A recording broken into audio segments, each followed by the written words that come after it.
Sizga ham pochtadan xuddi shunaqa xat kelib, qarzdor ekanligingiz va tez orada ishingiz MIBga o'tish haqida sud buyrug'i keldimi?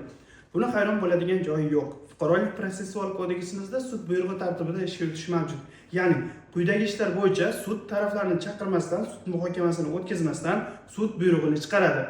Sud buyrug'i chiqarildi degani bu uzil-kesil qaror qabul qilindi degani emas. Agarda sud buyrug'i nohaq va adolatsiz chiqarilgan yoki shunchaki sud buyrug'idan norozi bo'lsangiz, sud buyrug'ini qabul qilib olganingizdan so'ng 10 kun ichida shikoyat arizasi beradigan bo'lsangiz, ushbu sud buyrug'i bekor qilinadi.